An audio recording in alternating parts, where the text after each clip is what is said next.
Hello everyone, it's Jen. Welcome back to another project for Heffy Doodle. Today I'm creating a quick and easy shadow box card. So for my supplies today, I'm using the You Go Gull stamp set. I'm using the Breaking Waves border dies and then the big shadow box die, which was part of the newest release for Heffy Doodle. So I'm going to show you here all the different pieces. So for the main compartment, you'll need 2 of these die cut out of your cardstock. I've gone ahead and cut everything out of some white 120-pound cardstock. I like to do this just so I can see how everything goes together. So these are the little panels that go inside the shadow box to help create your scene. Everything already has score lines on them, so it's super easy. This is a really fun scalloped panel die, and I use this for the back of my card today. I'm just going to put that to the side and show you the rectangle. This cuts out the front of your card to create your shadow box, but you can also layer it with the scalloped rectangle to create a little frame for your card as well. The other 2 dies that are included in this die set is the clouds and also the grass, and the grass cuts out and fits perfectly behind your little insert panels, or you can just cut that directly from the insert panel. I'm just going to show you some options here. So here's how you can use the frame for the front of your shadow box and the scalloped rectangle on the back. You could also put the frame on the back of your shadow box card as well. So let's jump into creating the shadow box. I'm going to show you how easy this is.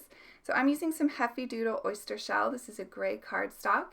And like I said, you'll need 2 of the panels to create your shadow box. One of them you'll want to cut out the center to have the opening for your scene. So as I mentioned, everything already comes scored. I do like to just use my bone folder here and my little score buddy just to really enhance those score lines and make it easier for them to fold. I'm just going to go ahead and use my bone folder here and make sure I have a really good impression with my scoring. So that's the first panel. This will be the front of the shadow box. I'm going to go ahead and do the same here with the second. To cut out my main panels, I just cut my cardstock by 4 3/4 and just left it at 8.5 inches long, and that worked really well for me. So I'm one who loves interactive cards, but I like them to be easy to put together, and this one couldn't be any easier. So here it is, the 2 panels that you'll need to create your shadow box, and that's it. You have your shadow box, as easy as that. So I'm going to go ahead and I'm going to cut down this one side here. This will be the one to the front, and I just like to trim that off a little bit just so that it doesn't peek through that window. So now that I have that trimmed, I'm going to add some strong adhesive here. So you could use score tape or any double-sided adhesive. I happen to be using one from scrapbook.com. You could also use some heavy-duty red line tape as well, or if you have a good liquid adhesive that has a strong hold, that will work fine as well. So I just went ahead and just pressed that in with my bone folder just to ensure my adhesive was good and tacked down. Then I'm going to fold this panel on top of itself. I find this the easiest way to adhere this front panel, and I'll just line up that edge of the front panel with the score line, and easy peasy, our first side is put together. Now I'm not going to adhere the second side just yet. I'm going to show you how to create the inside. So I'm going to use my insert panels here, and I cut these panels down by 4 1/4, and again just left them at 8.5 inches, and I can use this multiple times. So I'm going to be using 3 of the insert panels for my scenes, and you can use any of your border dies to create your little scene card for the shadow box. So I'm just showing you here using the Breaking Wave border dies that you can cut out your borders right on to your insert panels. So I'm just holding those down with some Heffy Doodle Memo tape, which is low tack and perfect for die cutting. So I'm going to have one of the lighter panels to the back, and that is cut out of some Heffy Doodle Ice Blast cardstock. And then I'm going to have this darkest one, which is called Cookie Monster, in the middle. And I just wanted to show you here, because the Breaking Waves borders cuts with the stitching on both sides, you can also use those little cutout parts if you want as well. So no waste on the cardstock. So again here, before I fold over where you would adhere the panels to the card base for the shadow box, I just went ahead and scored those again as well. For some added interest, I'm using some Tumbled Glass Distress Oxide ink on the two lighter panels, and then I'm going to use Salty Ocean on the darkest. Now the Tumbled Glass was a bit light on that Ice Blast cardstock, so I'm just going to use what I have left over on my brush here from the Salty Ocean and add that to the lighter card panels as well. And it gives some really fun dimension to cardstock. I'm going to spray a little bit of water here and just let that ink oxidize. I'll let that sit for a few minutes, longer than what I'm showing you here in the video. And then I'll go ahead and pick up those water droplets with a clean paper towel. So now I'm ready to adhere my inserts to my shadow box. So I'm just going to score those edges and they will be ready to go here. Super simple. I love how easy this is, and it creates such a fun interactive card. So I'm bringing back in my shadow box here, and I'm going to place the panel that I'm going to have closest to the front first. And I'm just opening up that shadow box just to make sure that I get this adhered where I want it. I'm going to have this one nudged right up to the front of the card. And for one side, I'm going to use my double-sided adhesive again. So again, just making sure I have placement in the right place. I want to make sure that that second one is not going to be seen, the bottom of it. So I was just checking there. And then I'm going to open that up and just really make sure that I have that adhesive good and adhered down. And then I can go ahead and add some double-sided adhesive to the second, and I will fold over that one flap on itself. Now afterwards, I did off camera add some glue to the bottom of that insert panel just to make sure it doesn't lift from the front of the card. So I wanted to stamp my sentiment on this first ocean wave here. So I'm going to use the sentiment, "Hey girlfriend," which I think is a really fun play on words. Now, if you didn't want to use a stamp positioning tool, you could just go ahead and before you adhere down that panel, you could trace where the inside of the box is for that opening with a pencil and go ahead and stamp your sentiment. But this was easiest for me. So I did stamp it a few times. I wanted to make sure that I had it perfectly placed. So using my stamp positioning tool really helped with that.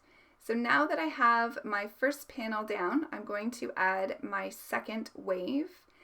And what I love about this is you can position your insert panels in various locations from front to back, giving you lots of dimension for your card.